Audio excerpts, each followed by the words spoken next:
Emily Pesci, and this is Barnes & Noble Tagged. April showers bring May flowers, and also National Poetry Month.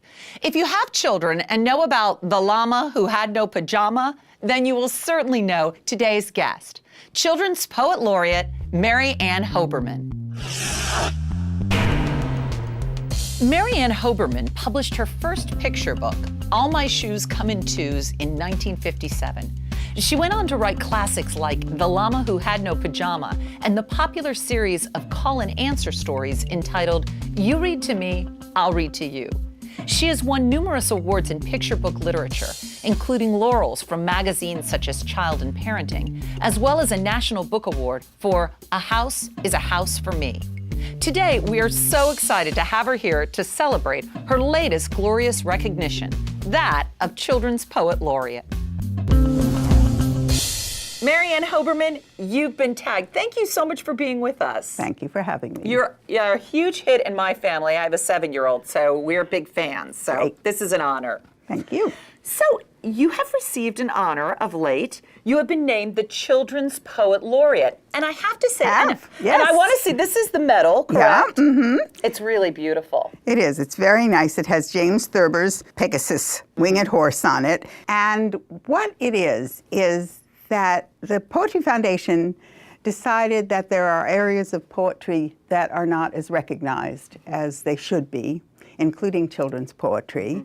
One of the most beloved, of course, of your books are the You Read to Me and I Read to You books. They're just so much fun to do with your family. Will you mind reading a little bit of one with me? Not at all. It's a big honor for me, too.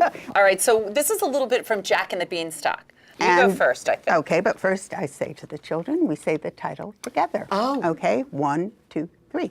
Jack and the Beanstalk. My name is Jack, the Beanstalk lad. And I'm the ogre, Jack Made Mad. I lost our milk cow in a trade. You got 5 beans. That's all you made. I could go on forever. That's so much fun. Yeah, it is fun. And the point is, I got the idea for doing this when I worked with literacy volunteers in Stamford, Connecticut.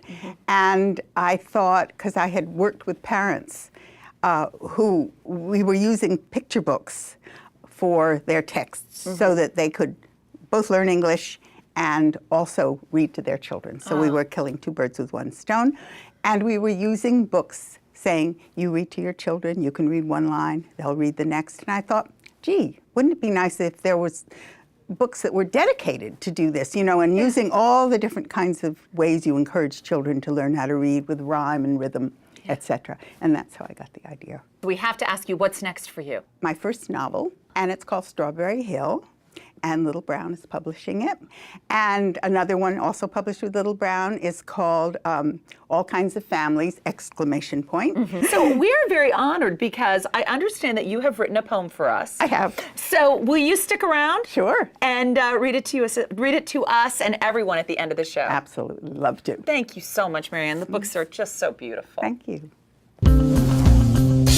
Here's a tagged close-up. A closer look at one book that we think you're going to want to check out, especially for Poetry Month. Poetry is not always words on a page or spoken from the stage. Sometimes a picture is so beautifully composed, it too is poetic. So, when the pictures of Manuel Alvarez Bravo are called photo poetry, it is the accurate definition of the blending of 2 worlds.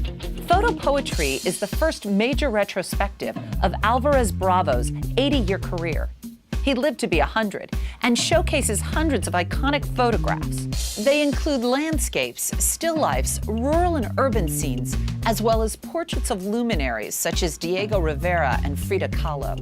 And whether it's a grand mountain landscape or a serene señorita on a porch, Alvarez Bravo's work celebrates his beloved Mexico with its indigenous rituals and age-old customs. And that's our tagged close-up. Every week, some new and interesting books, CDs, and DVDs hit our radar. And I'm gonna let you know about them in my top tags. Since it's just around the corner, here are 5 tags perfect for celebrating National Poetry Month. Inaugurating the 5th position, Praise Song for the Day, a poem for Barack Obama's presidential inauguration by Elizabeth Alexander. Alexander is only the fourth poet ever to have been invited to read at a presidential inauguration, and this publication of her poem is a wonderful keepsake of a very historic day. Funny at number 4, Silly Street by Jeff Foxworthy. Foxworthy is the largest selling comedy recording artist in history, but he can also lay claim to authoring 23 books. His latest is a rhyming children's book set on Silly Street, where anything goes, including a pony eating fried bologna. It's a CD that comes in at number 3. The Voice of the Poet series is a fantastic audiobook series featuring famous poets reading their works. In my favorite, Robert Frost reads some of his immortal poems, including Stopping by Woods on a Snowy Evening and Mending Wall. It's a collection that comes in at number 2. Just out this week, Ghost Soldiers is Pulitzer Prize-winning poet James Tate's 15th book of poetry. It's a collection of nearly 100 fresh and thought-provoking poems. And my top tag this week is The Best American Poetry 2008.